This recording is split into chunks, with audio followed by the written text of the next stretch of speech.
Ya, Assalamualaikum warahmatullahi wabarakatuh. Waalaikumsalam warahmatullahi wabarakatuh. Waalaikumsalam warahmatullahi wabarakatuh. Senang sekali bisa berjumpa dengan teman-teman lagi dalam kesempatan ini. Bagaimana kabar teman-teman hari ini? Alhamdulillah baik Bu. Ya, sudah sarapan? belum Belum ya? belum Bu. Habisin nanti ya sarapan. Ya, silakan dinyalakan dulu kameranya.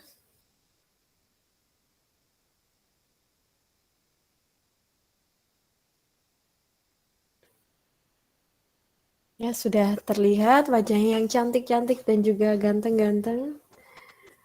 Nah, ada Mbak ini yang sudah menyalakan kamera, ada Mbak Dia Ayu, Mbak Vera, Mbak Afriska, Mbak Arifah, Mbak Anissa, Mbak Arfani, Mbak Sari Nur, Mbak Anita, Mbak Linda, Mbak Adi, Mbak Riza Putri, ada Mas Didin, Mbak Nadia Elisa, lalu ada Mbak Vita Ronika, Mbak Nur Laili, Mas Rizky, Mbak Anindita, Mas Rivaldo, Mas Panggi.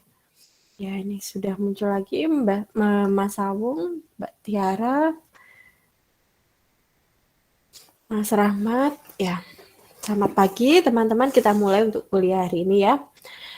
Nah, jadi hari ini kita akan membahas mengenai landasan pengembangan kurikulum.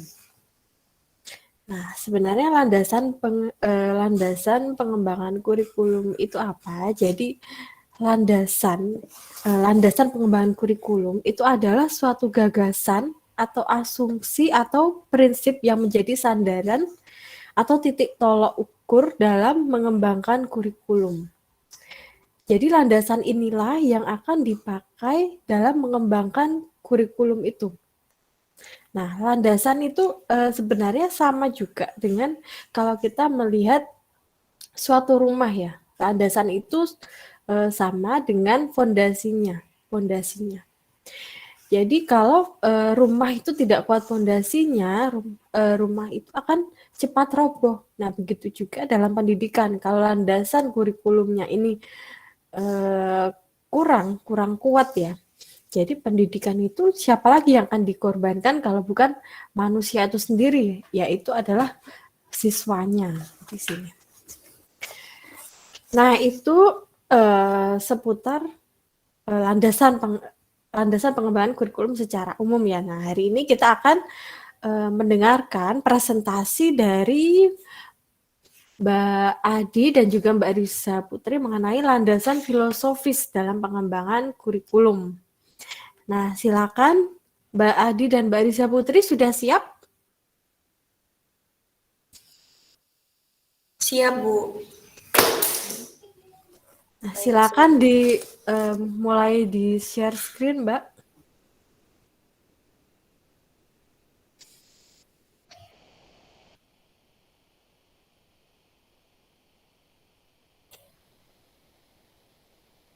Sudah bisa terlihat ya teman-teman?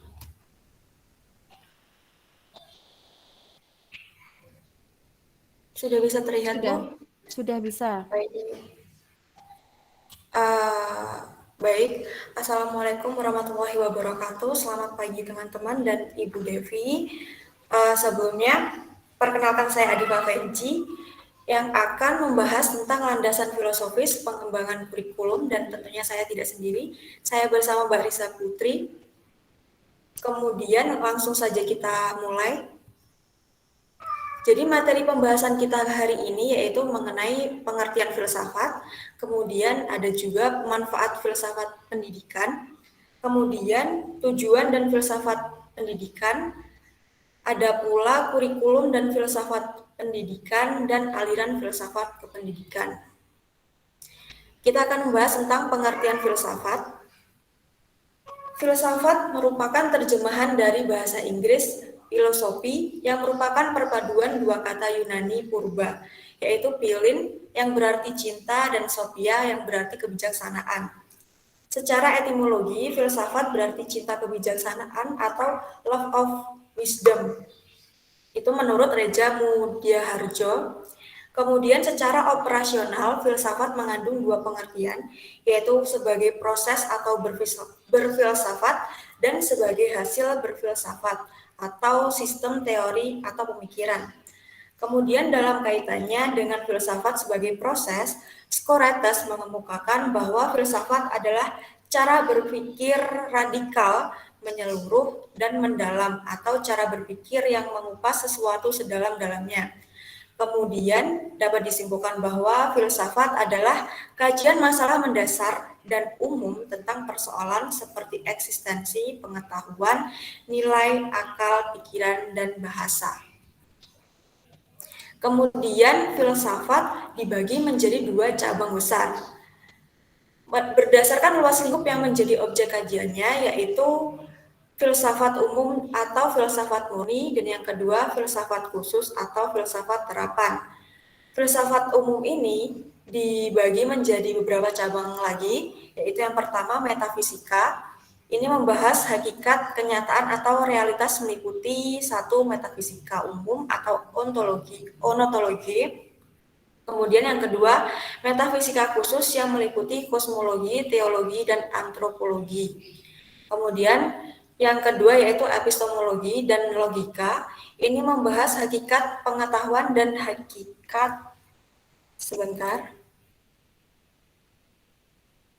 hakikat penalaran.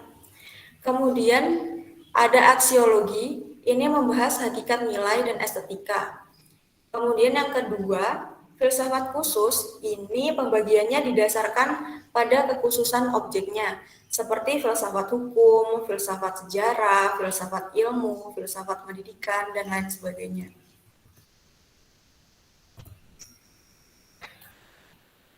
Yang kedua yaitu manfaat filsafat pendidikan. Nah, pengertian dari filsafat pendidikan itu sendiri yaitu penerapan dari pemikiran-pemikiran filsafat untuk memecahkan permasalahan pendidikan.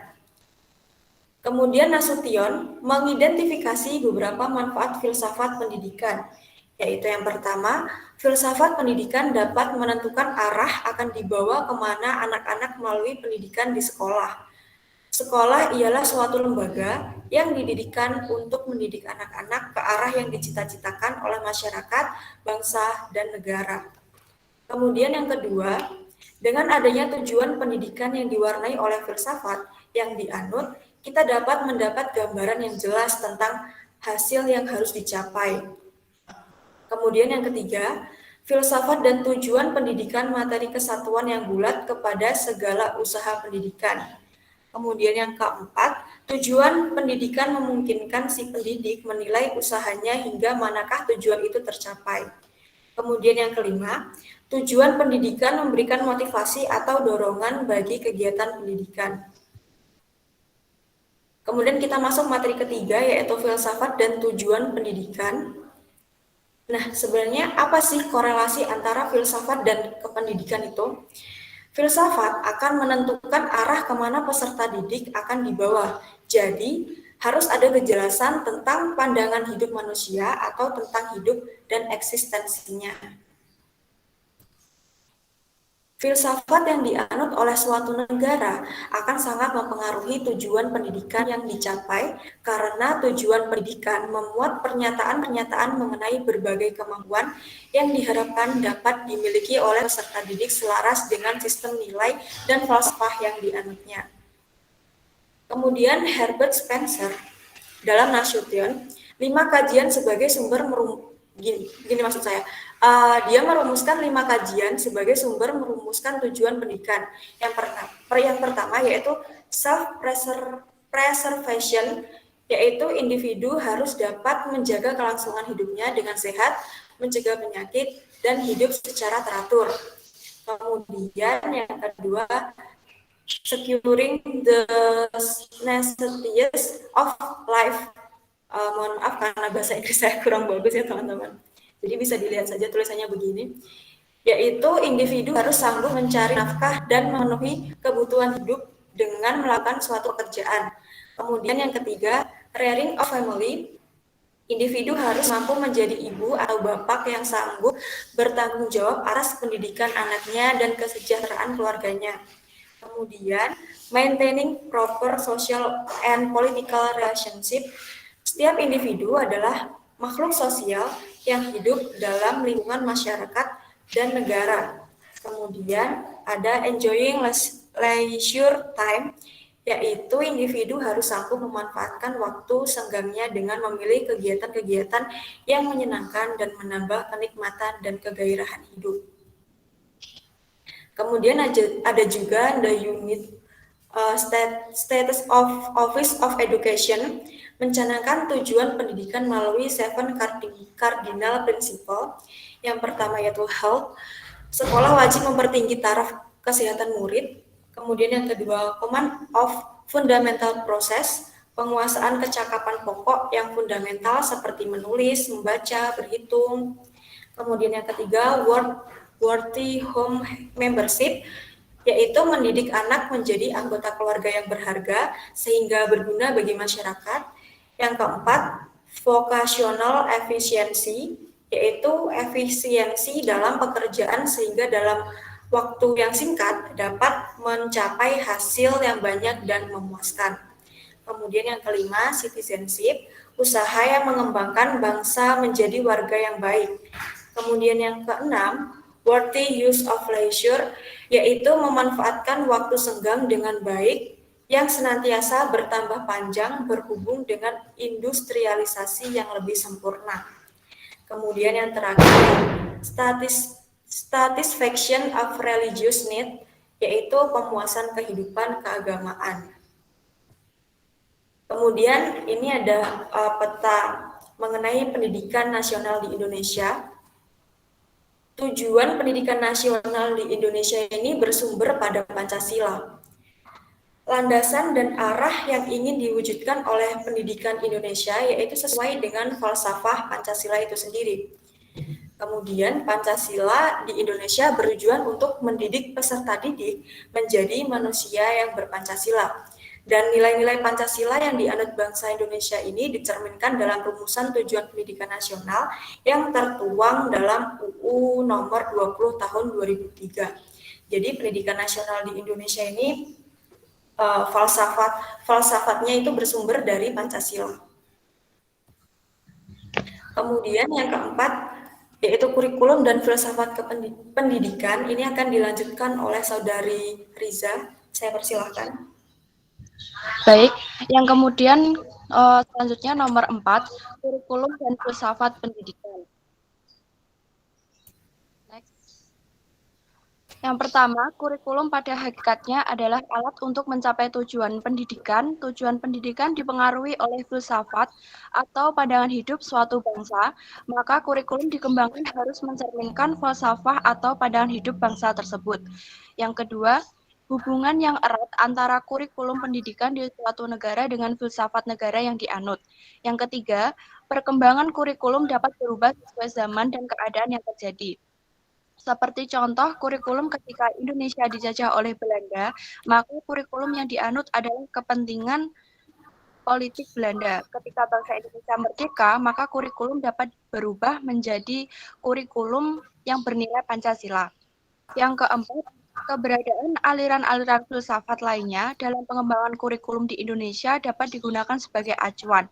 Akan tetapi, dipertimbangkan dan dikaji sesuai dengan nilai-nilai filsafat Indonesia karena tidak semua konsep aliran filsafat dapat diterapkan dengan sistem pendidikan.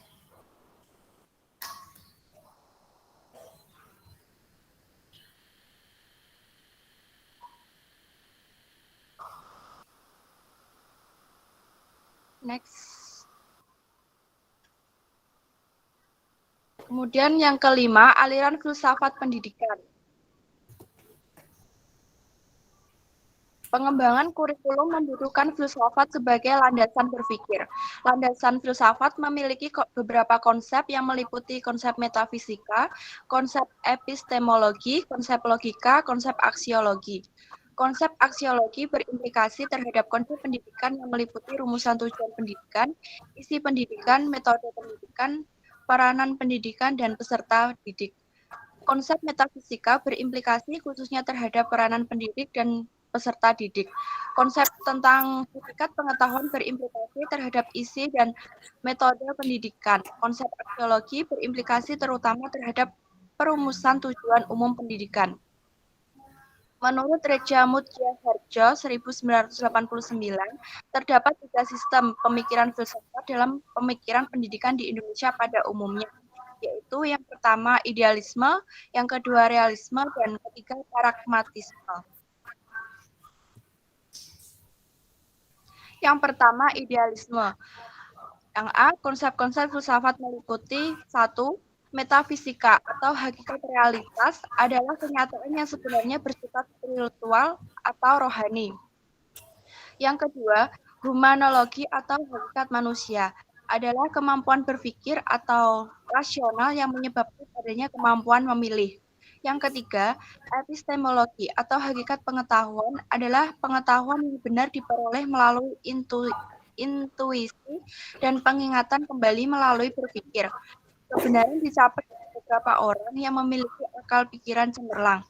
Sebagian besar manusia hanya sampai pada tingkat pendapat.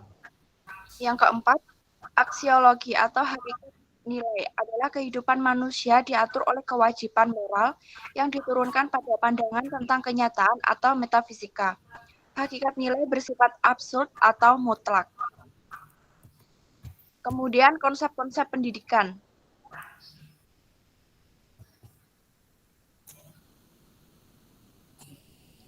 Yang pertama, tujuan pendidikan merupakan tujuan formal atau informal, pembentukan karakter, kemudian pengembangan bakat dan kebajikan sosial.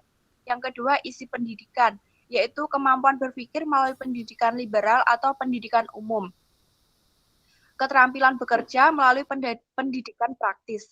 Kemudian, metode pendidikan, yaitu metode yang disusun adalah dialektik atau dialogik. Setiap metode yang efektif mendorong belajar data yang diterima atau eklektif, cenderung mengabaikan dasar-dasar fisiologis dalam belajar.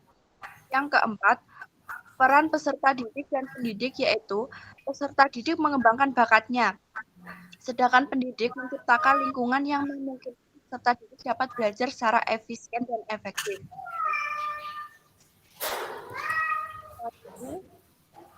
Yang kedua, realisme. Yang pertama, konsep-konsep filsafat. Metafisika atau hakikat realitas, yaitu kenyataan sebenarnya yang bersifat fisik atau materi. Yang kedua, humanologi atau hakikat manusia, yaitu hakikat manusia terletak pada apa yang dikerjakan. Jiwa merupakan sebuah organisme yang sangat kompleks yang mempunyai kemampuan berpikir. Yang ketiga, epistemologi atau hakikat pengetahuan, yaitu diperoleh melalui penginderaan dengan menggunakan pikiran, dapat dibuktikan dengan memeriksa kesesuaian dengan fakta. Yang keempat, aksiologi atau nilai, yaitu tingkah laku manusia diatur oleh hukum alam yang diperoleh melalui ilmu dan taraf yang rendah diatur oleh kebiasaan atau adat istiadat yang telah teruji dalam kehidupan. Kemudian konsep-konsep pendidikan. Yang pertama, tujuan pendidikan yaitu dapat menyesuaikan diri secara tepat dalam hidup dan bertanggung jawab sosial.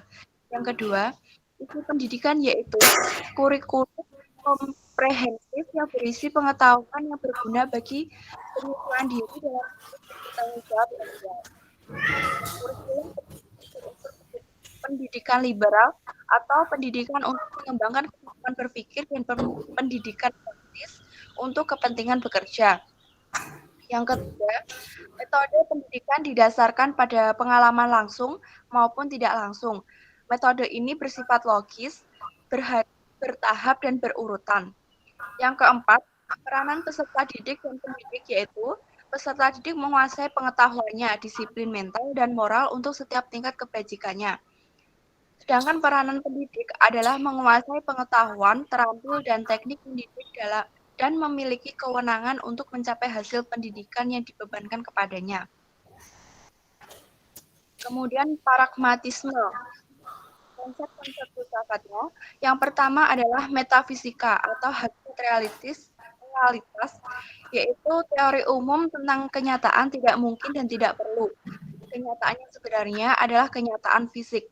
Yang kedua, humanologi atau hakikat manusia, yaitu manusia hasil evolusi biologis, fisiologis, dan sosial. Manusia tumbuh secara berangsur-angsur untuk mencapai kemampuannya. Yang ketiga, epistemologi atau hakikat pengetahuan, yaitu bersifat relatif dan terus berkembang. Pengetahuan yang benar adalah yang berguna bagi kehidupan. Yang keempat, aksiologi atau hakikat nilai, yaitu ukuran tingkah laku perorangan dan sosial ditentukan secara eksperimental dan pengalaman hidup yang berarti tidak ada nilai yang abstrak. Kemudian konsep-konsep pendidikan. Yang pertama, tujuan pendidikan yaitu memperoleh pengalaman yang berguna untuk memecahkan masalah baru dalam kehidupan perorangan dan masyarakat. Tujuannya tidak ditentukan dari luar kegiatan pendidikan, akan tetapi dalam setiap proses pendidikan tersebut. Yang kedua, isi pendidikan yaitu kurikulum berisi pengalaman yang telah teruji serta minat dan kebutuhan dan pendidikan liberal yang menghilang pemisah antara pendidikan umum dengan pendidikan praktis atau vokasioner. Ketiga, metode pendidikan yaitu berpikir atau metode pemecahan masalah merupakan metode utamanya, terdiri atas langkah-langkah penyelesaian suatu masalah, observasi kondisi, perumusan dari eksplorasi, eksperimen. Yang keempat, peran peserta didik dan pendidik. Peserta didik adalah organisme rumit yang mampu adalah mengawasi dan membimbing pengalaman belajar tanpa terlampau banyak mencampuri urusan minat. Jadi bisa disimpulkan bahwa filsafat adalah kajian masalah mendasar dan umum tentang persoalan seperti eksistensi, pengetahuan, nilai, akal, filsafat pendidikan yaitu penerapan pendidikan filsafat memecahkan permasalahan pendidikan. Dan filsafat akan menentukan arah kemana peserta didik akan dibawa.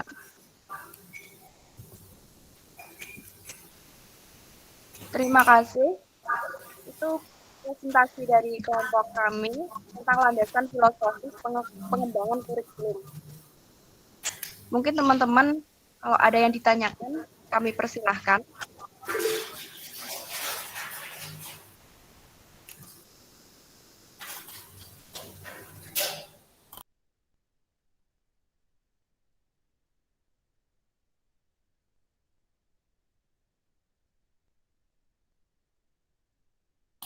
Baik, silakan Mbak Anita. Sebelumnya, mohon izin bertanya kepada kelompok Anda. Filsafat pendidikan itu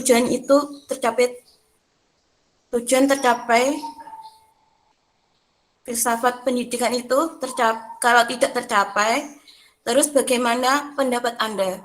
Terima kasih.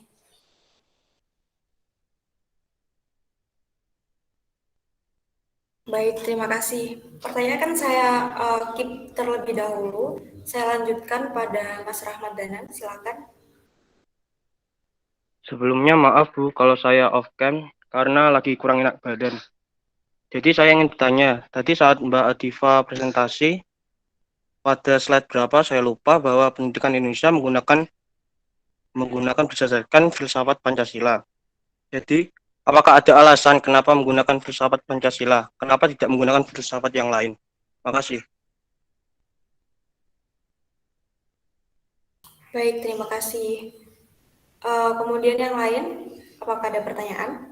Atau barangkali ingin membantu menanggapi?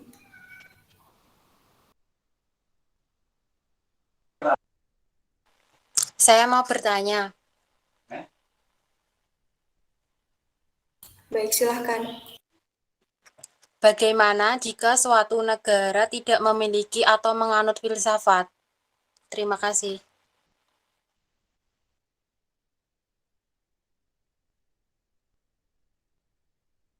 Baik, terima kasih.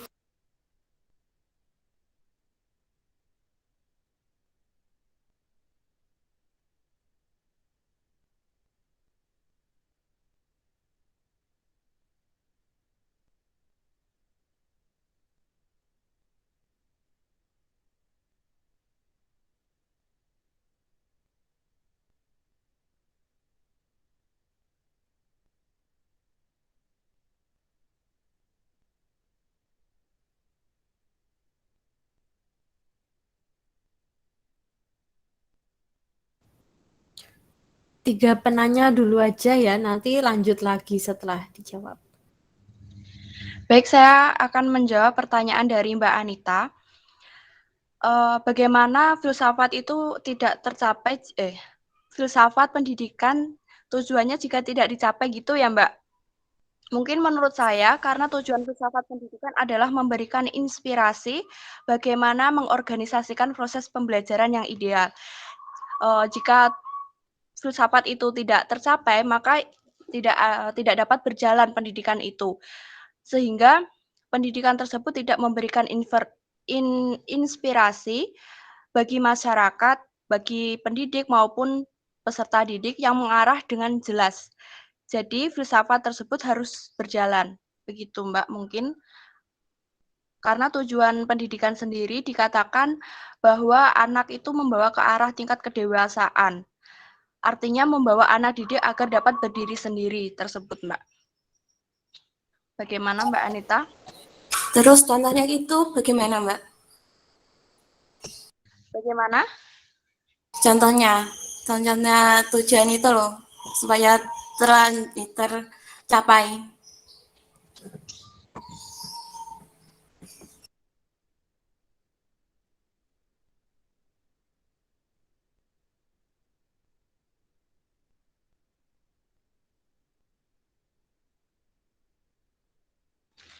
Caranya dapat memberikan dasar-dasar pengetahuan, memberikan pandangan yang sintesis pula sehingga seluruh pengetahuan merupakan satu kesatuan bagi pendidik maupun peserta didik. Baik, terima kasih Mbak Risa atas jawabannya. Sama-sama.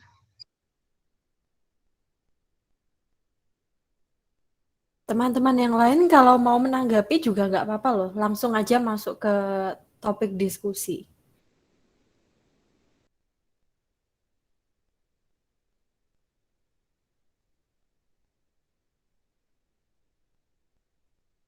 Silakan teman-teman kalau ada yang ada yang memiliki pendapat berbeda, mungkin silakan disampaikan.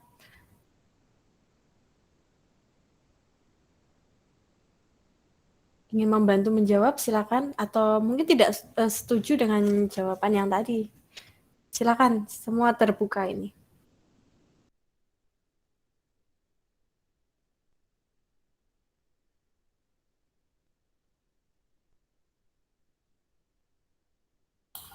Baik Bu, saya akan menjawab pertanyaan dari Mas Rahmat Danang Bu. Jadi kenapa sih harus Pancasila yang menjadi landasan atau falsafah dari pendidikan nasional di Indonesia? Jadi kalau menurut saya tujuan pendidikan nasional di Indonesia itu kan begini, saya ulangi. Jadi Pancasila itu merupakan suatu pandangan, suatu pandangan hidup yang bermasyarakat, kemudian menjadi landasan dari apapun dari kegiatan di Indonesia gitu. Maksudnya kayak bangsa Indonesia itu falsafatnya adalah Pancasila. Jadi mengapa pendidikan di Indonesia juga menganut falsafat pendidikan, karena menurut saya Pancasila itu merupakan pandangan dari hidup masyarakat Indonesia berbangsa dan bernegara itu sendiri, begitu Bu. Bagaimana Mas Ramadana? Iya Mbak, makasih. Baik, sama-sama. Barangkali kalau misalkan ada teman-teman yang ingin merespon atau menanggapi, maksud saya, boleh.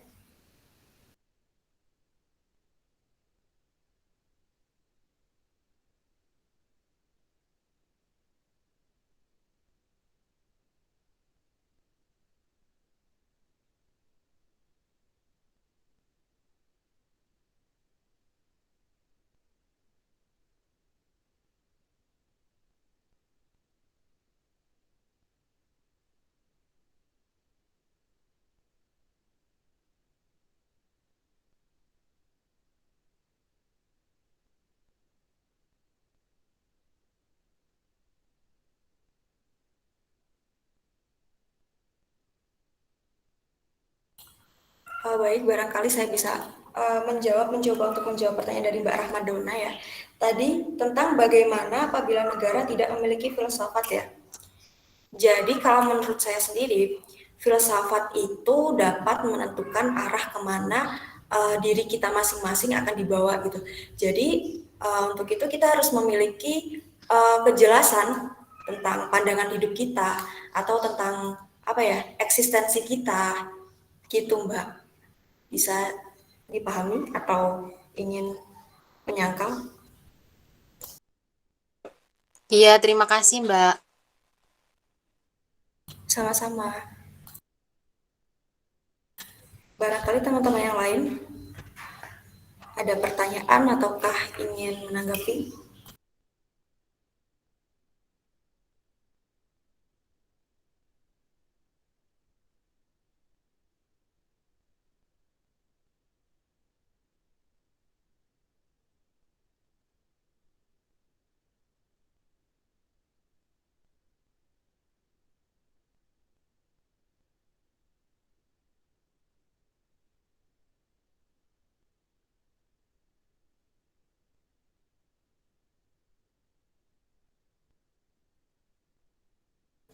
Silakan teman-teman. Ayo bertanya atau menanggapi atau menyatakan pendapatnya mengenai filsafat pendidikan. Bu, saya mau menambahi pertanyaan dari Mbak Rahmaduna saja tentang Silakan, Mas. jika negara tidak punya filsafat.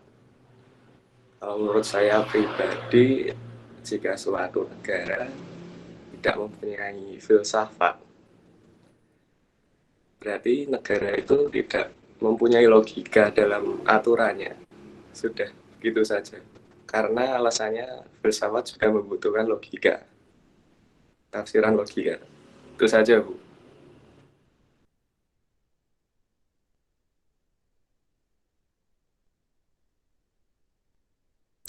Ya, terima kasih Mas Panggih ya untuk tambahannya. Silakan teman-teman yang lain.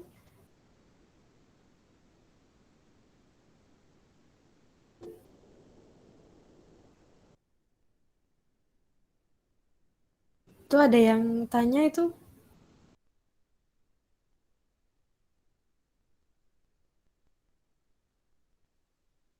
Baik, Mbak Berliana.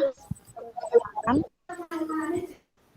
Baik, terima kasih sebelumnya. Izinkan saya bertanya. Pada The United States Office of Education tahun 1918 mencanangkan tujuan pendidikan melalui Seven Cardinal Principle pada poin ke-7 yaitu Stratification of Religious Needs, pemuasan kehidupan keagamaan. Lalu tujuan pendidikan nasional tersebut sudah berlandaskan Pancasila. Akan tetapi bagaimana pendapat Anda dengan salah satu sekolah yang mewajibkan muridnya non-Islam untuk menutup aurat juga seperti memakai jilbab? Terima kasih.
Silakan kalau ada yang bertanya lagi.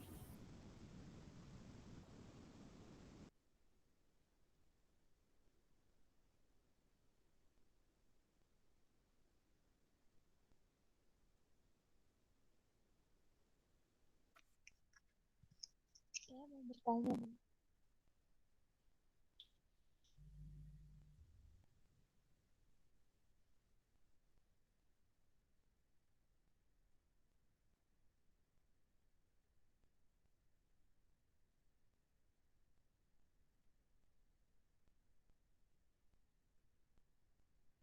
Ini ada yang bertanya, Mbak Adi. Baik, sebelumnya Bu, saya mau ingin menjawab pertanyaan dulu dari siapa tadi Mbak Berliana. Ya, silakan. Jadi kalau menurut saya tentang tadi ya apa namanya sekolah yang mewajibkan untuk menutup aurat ya. Kalau menurut saya itu sebenarnya bisa jadi itu suatu budaya di sekolah itu sendiri ya. Maksud saya kan biasanya sekolah kan ada peraturan tersendiri nih. Misalkan siswanya memang semuanya harus menutup aurat gitu. Jadi kalau dipertanyakan betul atau salahnya menurut saya itu juga kurang pas kalau menurut saya karena kan setiap orang kan punya haknya ya. Tapi kalau dilihat dari sudut pandang lain kan bisa jadi itu memang jadi suatu budaya dari sekolah itu sendiri gitu. Bagaimana Mbak Berliana?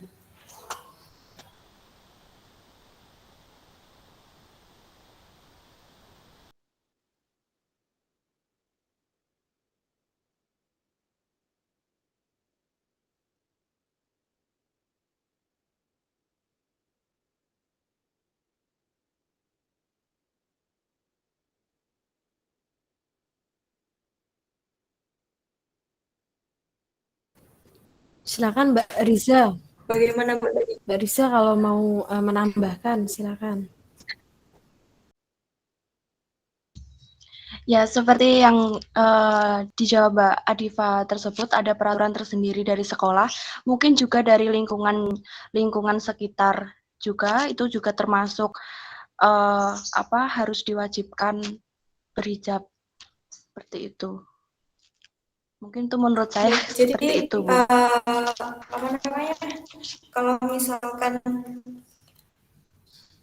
siswa tersebut kan sudah memilih untuk masuk ke sekolah tersebut, jadi dia harus tahu dong peraturan di sekolah itu seperti apa, budayanya seperti apa. Jadi kalau misalkan dia sudah memilih untuk masuk sekolah tersebut dan ternyata peraturannya mencanangkan untuk harus berhijab atau harus menutup aurat dan lain sebagainya, jadi ya mau tidak mau berarti dia sudah memilih untuk baik saya mengikuti peraturan tersebut. Begitu. Bagaimana Mbak Berliana?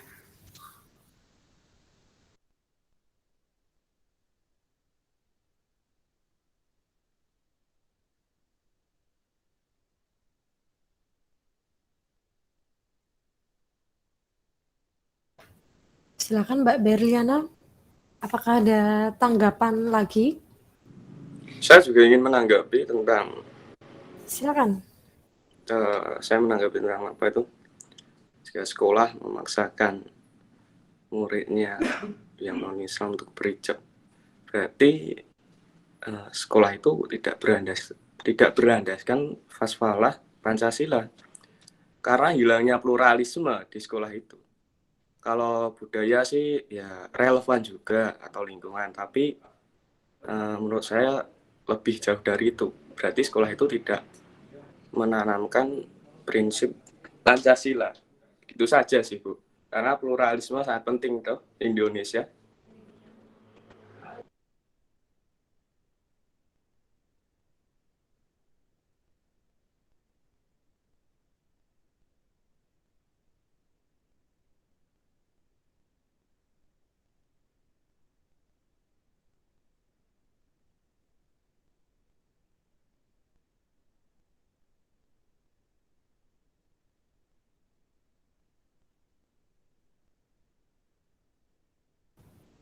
Silakan yang lain, apakah ada lagi yang ingin menanggapi?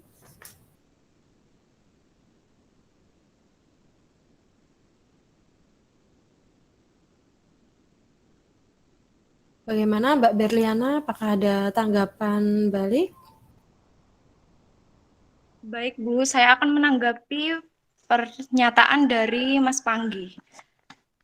Oh, mohon maaf, Bu, saya akan menanggapi pernyataan dari Mbak Adifa Venci. Tapi bagaimana apabila murid tersebut memang terpaksa bersekolah di sekolah tersebut? Apakah tidak ada seperti keistimewaan untuk murid tersebut?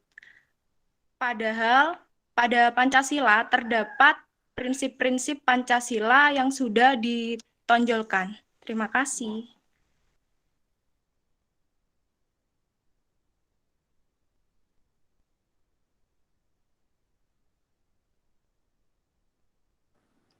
Maksudnya yang ditonjolkan itu apa, Mbak, dalam Pancasila? Boleh Maaf, maksud saya dikasih tahu sedikit.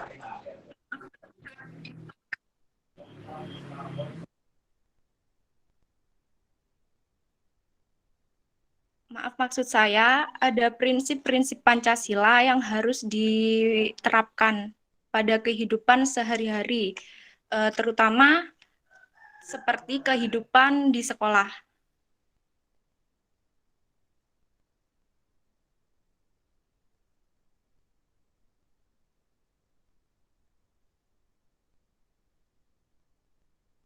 Mohon maaf Mbak Berliana, bisa diulang lagi tadi tanggapannya, kurang paham saya.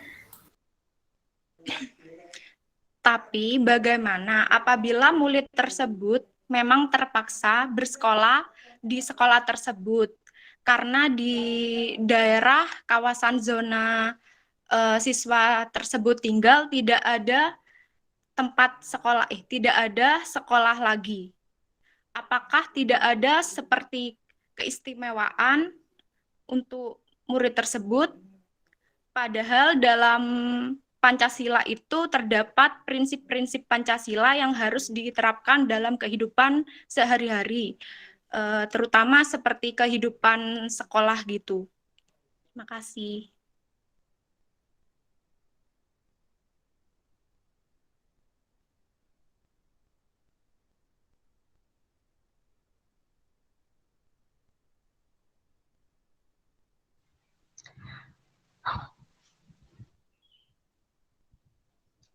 Baik, saya akan menjawab dari pertanyaan Mbak Berliana. Mungkin menurut saya, pendidikan itu kan diselenggarakan secara demokratis atau berkeadilan sesuai dengan Pancasila.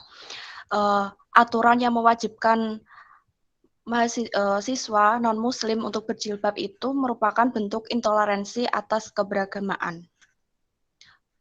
Itu sih menurut saya. Bagaimana Mbak Adifa? Mungkin bisa ditambahkan.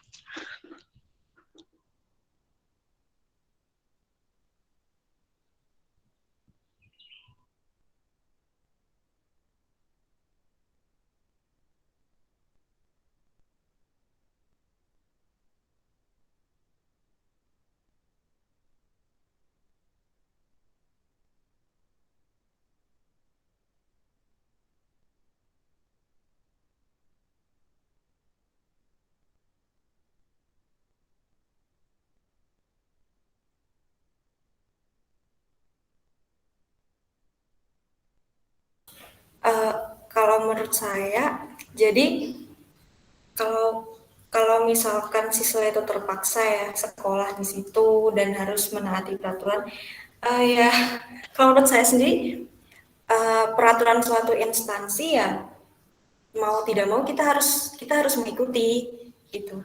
Tapi kalau perihal apa namanya salah atau tidaknya ya saya kurang setuju dengan hal itu. Tapi yang namanya peraturan instansi itu kan memang ya mau tidak mau kita harus mengikuti gitu. Itu Mbak Beriana. Atau barangkali Mas Panggi ingin menanggapi lagi atau teman-teman yang lain. Oke. Saya akan menanggapi.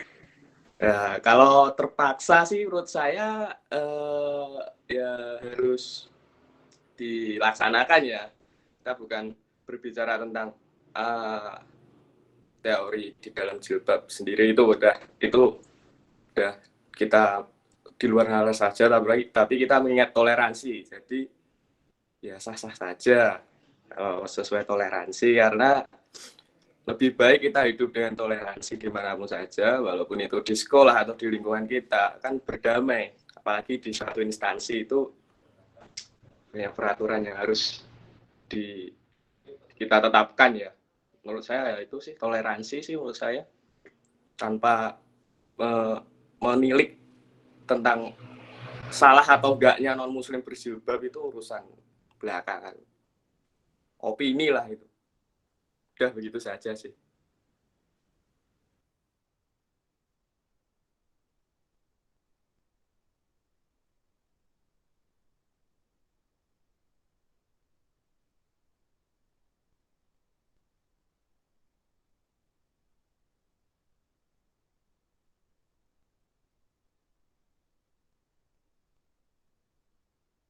Silakan mungkin teman-teman yang lain ingin menanggapi juga.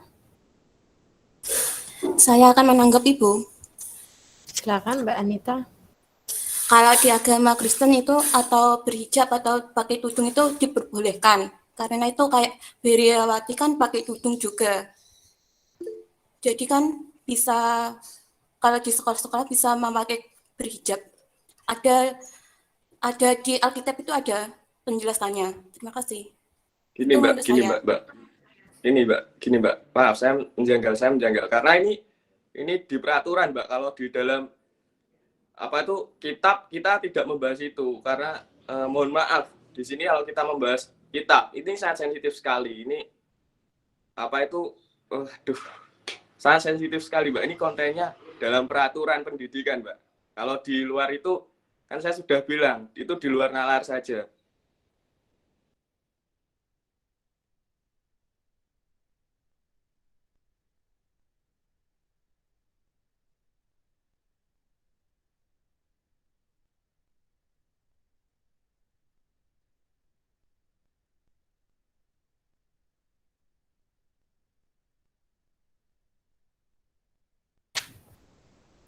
Ya, jadi saya menengahi ya di sini ya.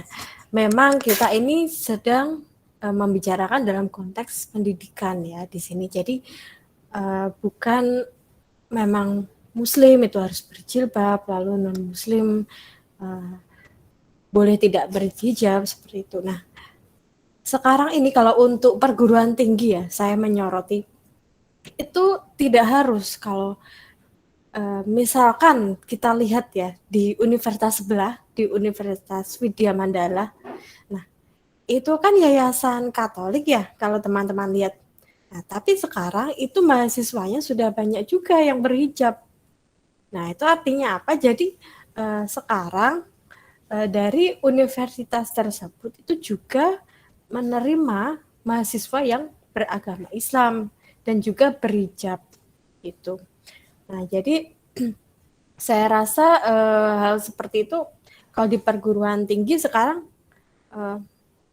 tidak harus ya. Jadi kalau dalam tapi kalau di Muhammadiyah saya kurang tahu ya, kalau Muhammadiyah itu apakah harus berhijab semua? Mungkin ada yang Tidak, Bu. Tidak. Ya, tidak ya sekarang. Nah, berarti itu kan sekarang tidak tergantung pada lembaga itu. Jadi karena sekarang juga lebih menghargai keberagaman ya universitas itu. Nah, tapi di sini saya menyoroti lagi kalau mahasiswa itu boleh berhijab, boleh tidak berhijab. Nah, tapi kalau untuk dosen, kalau di Widya Mandala itu dosennya tidak boleh berhijab loh. Kalau dulu sekitar 3 tahun yang lalu itu masih belum boleh dosen berhijab. Tapi nggak tahu kalau sekarang. Nah, itu. Jadi meskipun beragama Islam tidak boleh berhijab kalau di kampus yang Katolik. Seperti itu.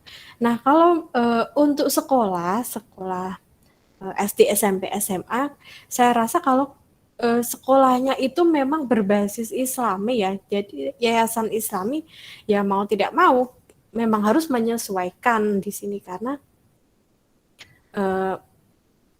itu kan sudah aturannya ya harus berhijab seperti itu.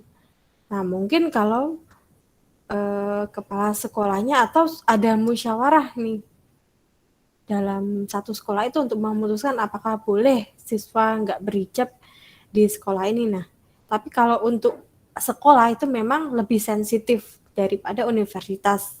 Melihat jumlah sekolah itu memang lebih banyak ya. Kalau universitas itu kan satu kota bisa hanya satu, atau mungkin sekarang kan juga banyak universitas itu ada di Madiun kan, terpusat di Madiun, kalau Karesidenan Madiun seperti itu. Nah, kalau sekolah kan enggak. Jadi satu kecamatan saja itu sekolah bisa lebih dari satu. Jadi pilihan sekolahnya pasti lebih banyak. Jadi di sini disesuaikan dengan keinginan dari siswa itu sendiri mau sekolah di mana.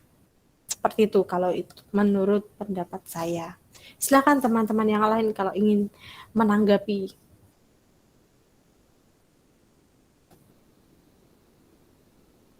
Silakan teman-teman. Ya, silakan Mas Rivaldo. Baik, Assalamualaikum warahmatullahi wabarakatuh. Jadi di sini saya tidak akan menanyakan tentang hijab atau apa. Jadi ini sedikit tentang sistem pendidikan. Nah, tadi di situ di materinya Mbak Adi dengan Mbak Riza kan Pancasila itu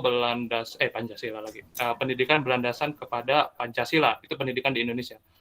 Nah, kenapa enggak kita berlandaskan seperti sistem pendidikan yang ada di negara Finlandia, which is kan sistem pendidikan itu dilakukan agar agar suatu sistem pendidikan di suatu negara itu bisa maju kayak gitu. Terima kasih.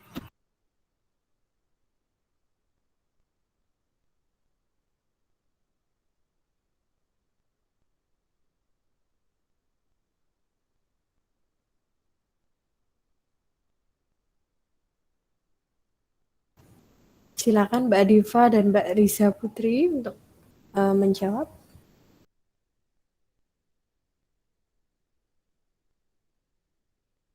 Atau teman-teman yang lain kalau ingin membantu menjawab diperbolehkan.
Baik, tadi kan pertanyaannya sebenarnya mirip-mirip dengan pertanyaan dari Mas Rahmat Danang ya. Kenapa kok harus Pancasila, kenapa nggak yang lain gitu.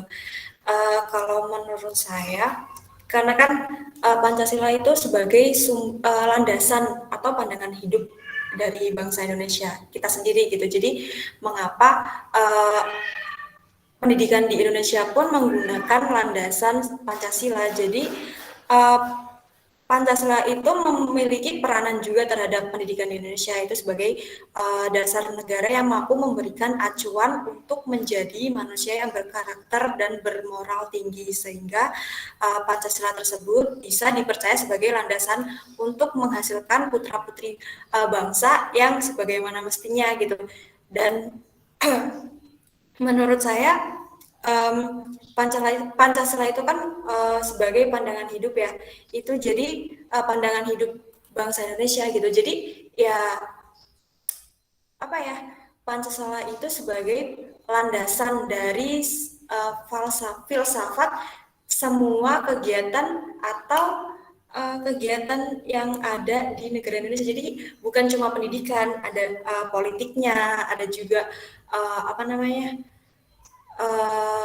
pemerintahannya dan lain sebagainya itu kan berpacu pada Pancasila. Jadi memang di Indonesia itu semua landasan negaranya itu memang Pancasila gitu. Jadi mengapa pendidikan di Indonesia pun berlandas di Pancasila gitu, Mas Rivaldo, bagaimana? Ataukah ingin menanggapi lagi?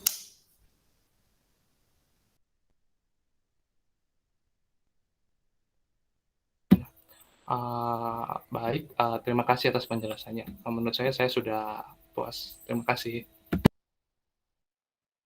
Baik, sama-sama. Tadi siapa ya yang angkat tangan, tapi saya salah untuk menjawab pertanyaan dari Mbak Berliana. Barangkali sekarang bisa saya persilakan.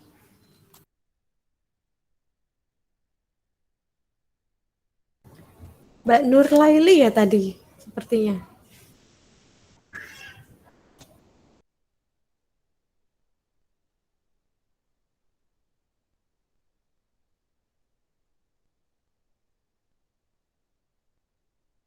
Iya, Bu, tadi mau bertanya.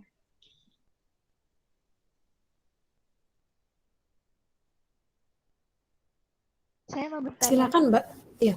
Iya. Tadi kan disebutkan ada aliran pragmatisme, yaitu salah satunya yaitu konsep metafisika, yaitu teori umum tentang kenyataan tidak mungkin dan tidak perlu. Itu maksudnya seperti apa? Terima kasih.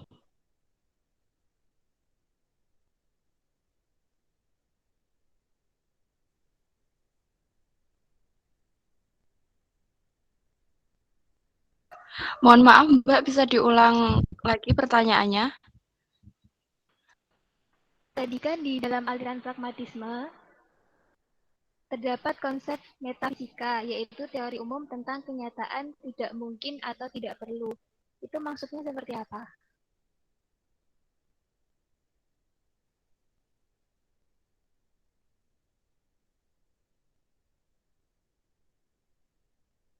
Sudah jelas? Apakah sudah jelas?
Baik, saya akan menjawab pertanyaan dari Mbak Nurlaili tentang metafisika, yaitu teori umum tentang kenyataan tidak mungkin dan tidak perlu.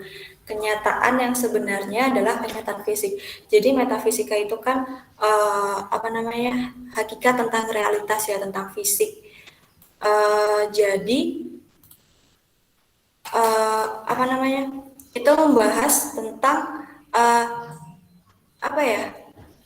Dilihat dari kenyataan fisiknya. Jadi misalkan nih contohnya, sebelum kita memperhatikan sesuatu barang, kalau misalkan kita memperhatikan itu suatu barang kotak nih misalkan dan merah dan sebagainya, maka yang pertama harus diteliti yaitu adalah barang itu ada atau tidak sih. Jadi metafisika itu dilihat dari realistis dari kenyataannya itu sendiri gitu. Bagaimana Mbak Nurlaili? Saya akan menambahi juga, karena kenyataan itu kan dari fisik, terus segala sesuatunya itu dari alam dan kehidupan adalah berubah-ubah. Jadi yang tidak perlu ya tidak, yang sudah dijelaskan Mbak Adifa tersebut. Jadi segala sesuatu itu dari alam dan kehidupan. Gitu Mbak.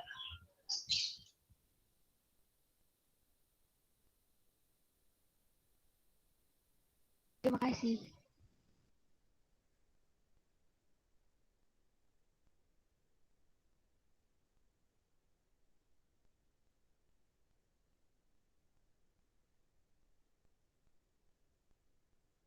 Barangkali teman-teman ada yang ingin menanggapi atau ada pertanyaan lagi, saya persilahkan.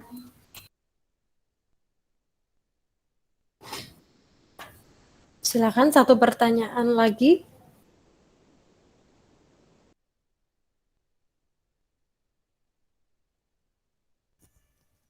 Saya izin bertanya.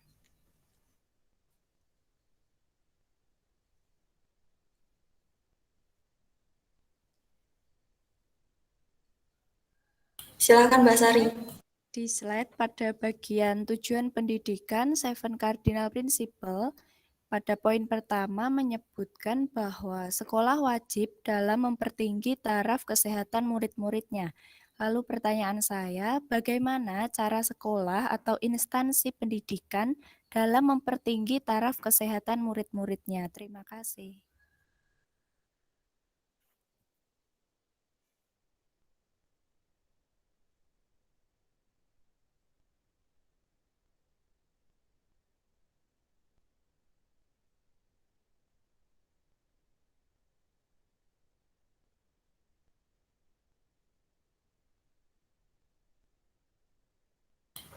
Baik, terima kasih atas pertanyaannya.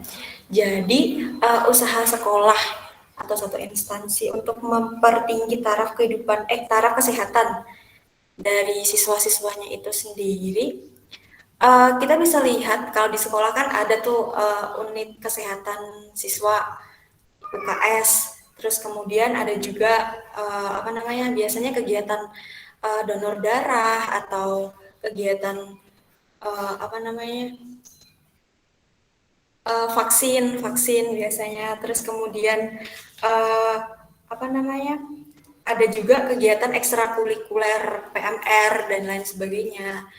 Itu kalau menurut saya. Barangkali yang teman-teman yang lain bisa menanggapi atau Mbak Risa Putri ingin menambahkan.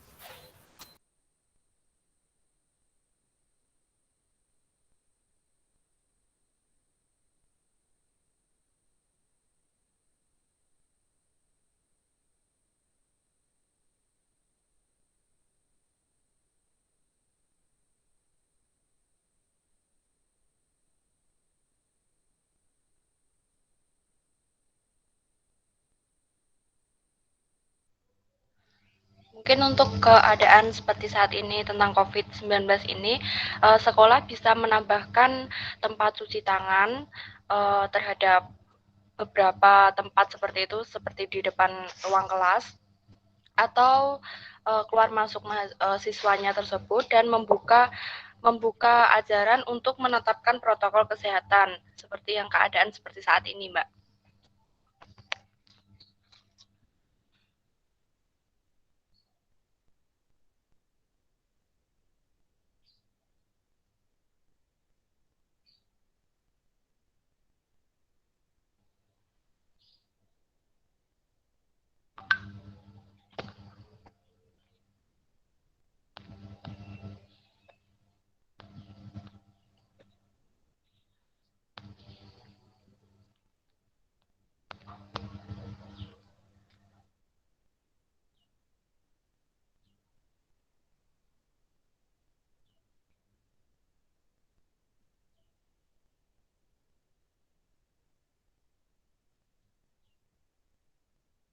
Silakan teman-teman yang lain untuk menanggapi.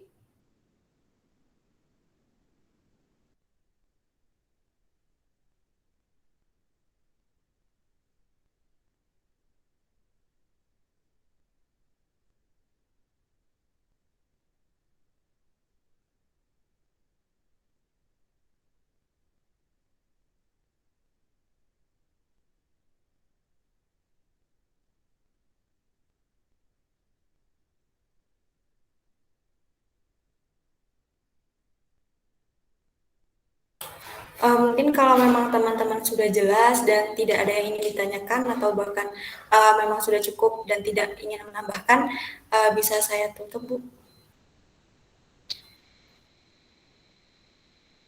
Mbak Risa, Silakan silakan. teman-teman. Ada lagi yang ingin menanggapi? Oh ya, ini ada Mbak Berliana. Silakan Iya, Mbak Berliana. Baik Bu, saya akan menanggapi pernyataan dari Mbak Adi. Mungkin sekolah diwajibkan mempertinggi taraf kesehatan murid-murid dengan diadakannya dalam bidang makanan. Seperti sekolah harus menyediakan kantin sehat. Kantin sehat itu kan tujuannya untuk suatu ruang atau bangunan yang dimanfaatkan untuk menyediakan makanan dan minuman sehat untuk melayani warga sekolah, di mana tujuan penyediaan layanan kantin sehat di sekolah itu menyediakan makanan yang aman dan bergizi. Jadi nantinya itu terhindar dari makanan yang mengandung pengawet seperti itu. Terima kasih. Baik, terima kasih Mbak Berliana atas tanggapannya. Barangkali teman-teman ada yang ingin menambahkan? Jadi kalau menurut saya memang sekolah itu sudah tidak usah dipertanyakan lagi ya tentang usahanya untuk mempertinggi taraf kesehatan siswanya. Jadi kalau menurut saya setiap sekolah itu usahanya memang luar biasa untuk menjaga kesehatan di muridnya, apalagi waktu di sekolahan. Itu kalau menurut saya.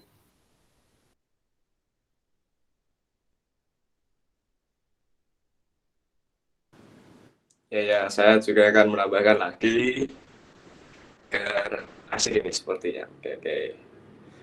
Jadi bukan dengan unit kesehatan sekolah dan bukan juga kantin sehat, tapi ada yang kurang satu ini.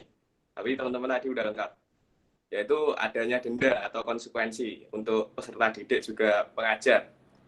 Jika tidak mematuhi aturan kesehatan, sekolah harus memperlakukan denda agar semua tidak tabu akan kesehatan. Jadi kesehatan di sekolah itu juga sangat efektif dan meningkat. Itu saja tambahan dari saya. Terima kasih.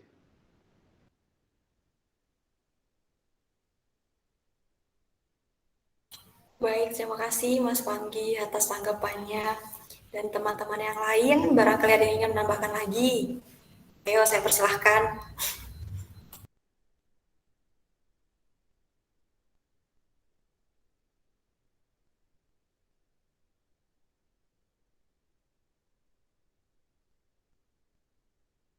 Silakan teman-teman yang ingin menanggapi. Mbak Dela, atau Mbak Anita mungkin, Mbak Arifah, Mbak Nadia, silakan menanggapi. Saya akan menanggapi.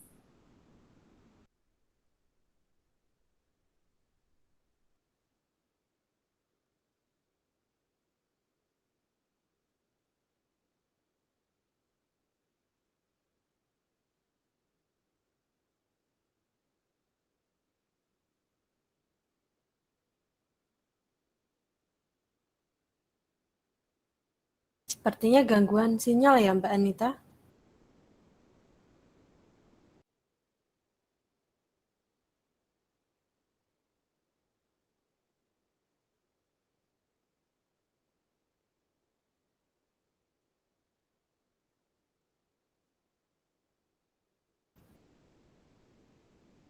Teman-teman yang lain apakah bisa mendengar suara saya?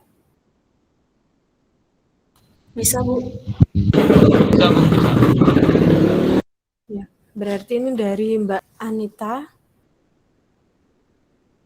Bagaimana Mbak Anita?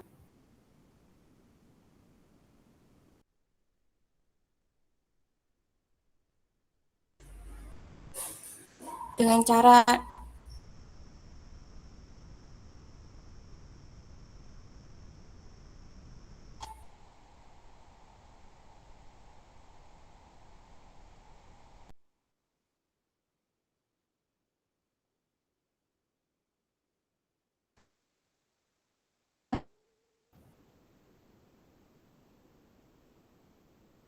kelas, Bu. Terputus Mbak Anita? Menurut saya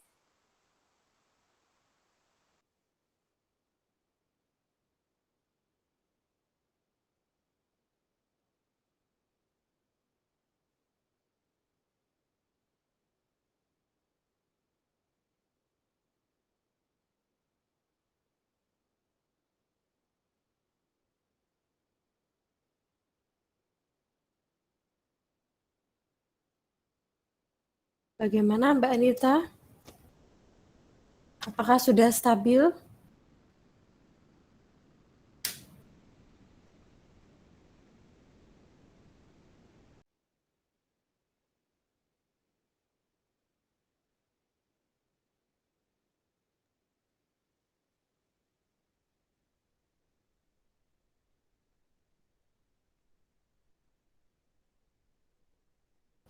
Halo Mbak Anita? suara saya, Mbak Anita? apakah suara saya terdengar, Bu? Sudah terdengar.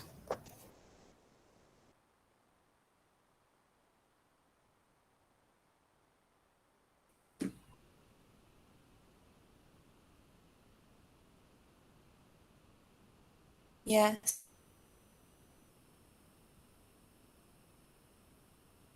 Saya, Silakan Mbak.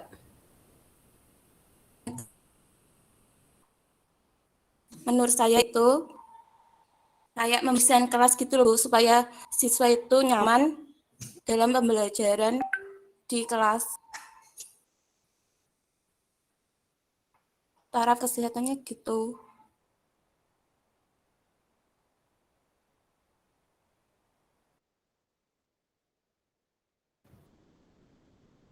Ya, jadi dengan membersihkan kelas ya, atau dengan membersihkan lingkungan sekolah, itu bisa.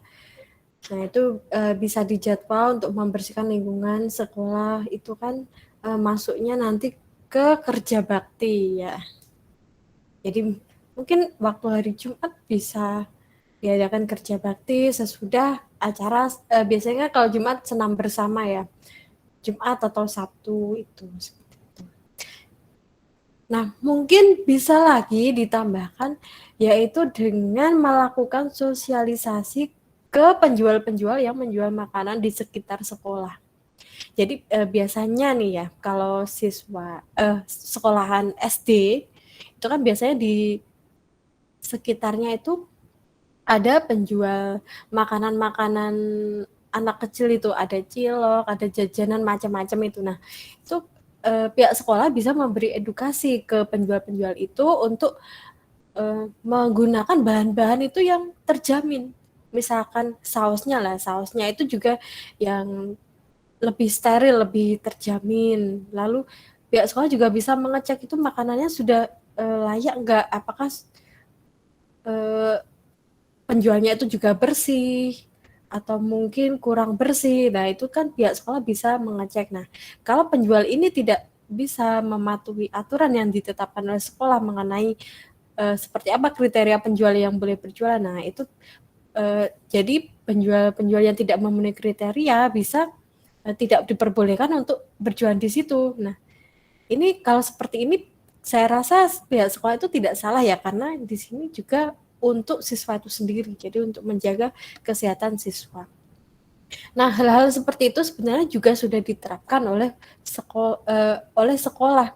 Jadi saya pernah melihat suatu sekolah itu memang pihak sekolahnya jadi kepala sekolahnya itu mengedukasi penjual-penjual yang ada di sekitarnya situ supaya memang benar-benar yang berkualitas seperti itu. Karena yang di sini kalau untuk SD itu kan musuhnya ya anak-anak kecil ya yang ya sudah kalau ingin beli itu ya beli aja. Jadi berpikirnya belum sampai ke yang seperti orang dewasa, seperti siswa SMP, SMA itu kan sudah bisa membedakan mana yang baik dan mana yang buruk. Kalau SD kan enggak, jadi perlu adanya sosialisasi. Kalau itu menurut saya untuk penjual-penjual yang ada di sekitarnya. Nah, silakan ditutup Mbak Adifa, silakan.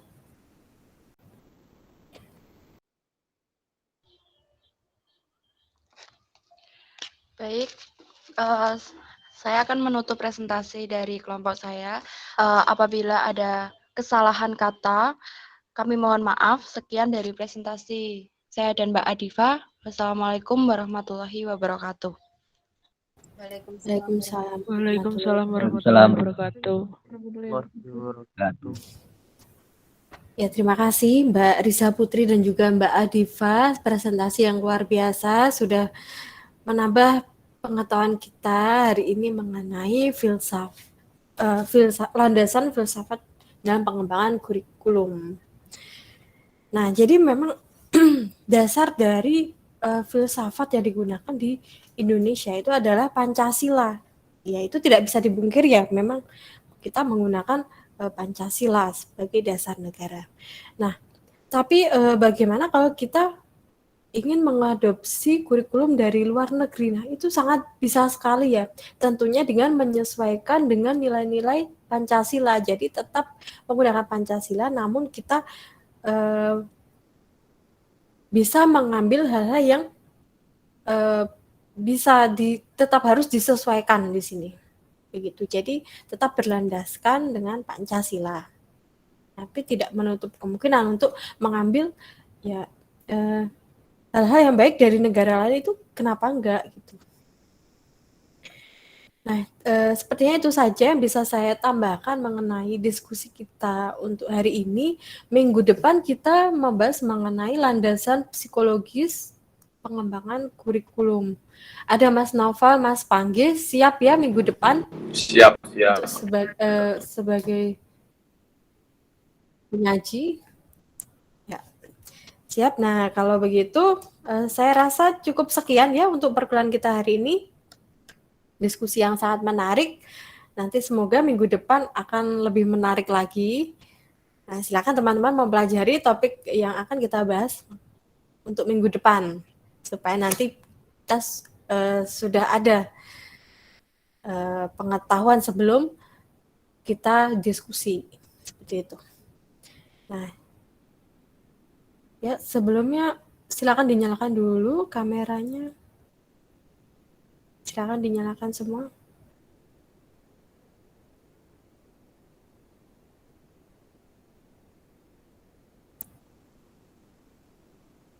Silakan, yang lain mana ini? Mas Fikri, Mas Raul Mahendra, kecuali yang izin tadi ya. Ya, ini 1, 2, 3. Ya, terima kasih sudah. Nah, terima kasih atas partisipasi teman-teman hari ini. Kita berjumpa lagi minggu depan. Wassalamualaikum warahmatullahi wabarakatuh.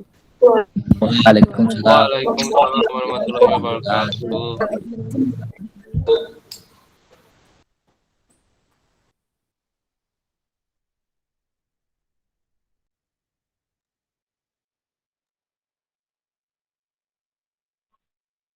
Terima kasih.